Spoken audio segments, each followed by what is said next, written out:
So when you're tending a fire, some really important basic principles of how fire works.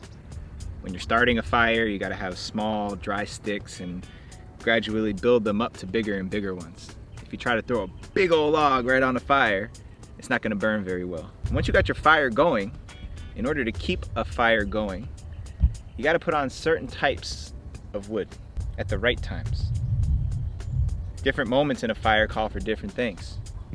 Sometimes you need to light it up because it's really dark.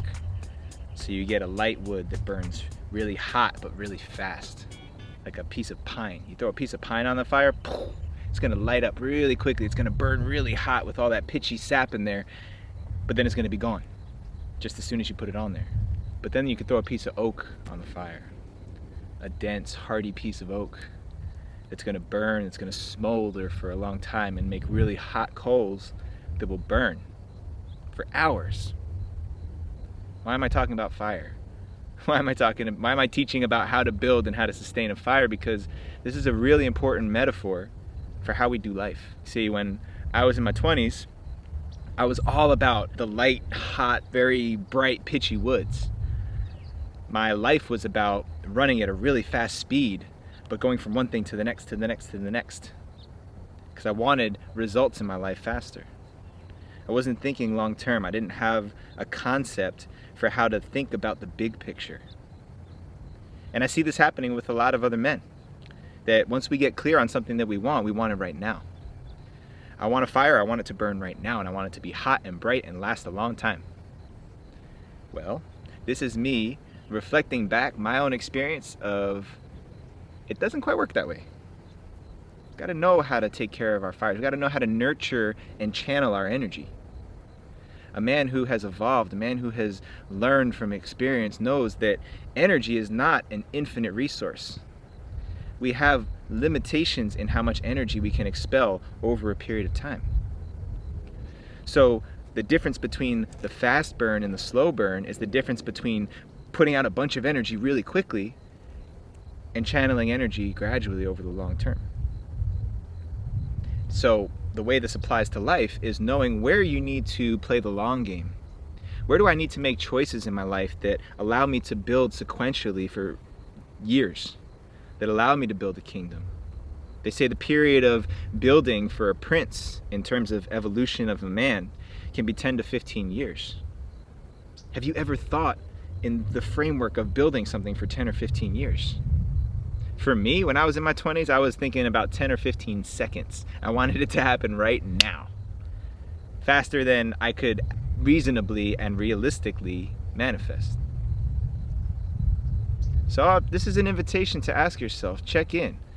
Are you really making decisions and having expectations that are realistic according to what you want to create?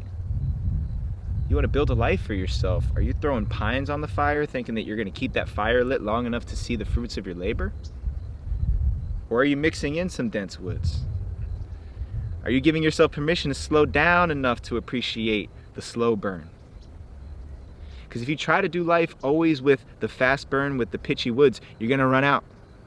That's what happens. If all you have are those logs that light up and flame out really quickly, you're going to go through your pile before you make it out of your 20s. Or before you make it out of your 30s, wherever you're at in your life where you're trying to get all this stuff to happen quickly. It's a matter of patience, it's a matter of skill, it's a matter of knowing how to express our energy in a resourceful and a sustainable way. The same metaphor applies to fighting. In martial arts, one of the most basic principles is being able to manage your energy. Most conflicts, most physical conflicts in the real world last 30 seconds or less. So what they teach martial artists is if someone's trying to come at you in a street fight, just last for at least 60 seconds. Because after 30 to 60 seconds, that other person's going to be worn out. They won't even be able to lift their arms. That's the fast burn. The martial artist who understands the slow burn knows how to channel and direct his energy over time. How to defend and protect until long enough to stay in the game.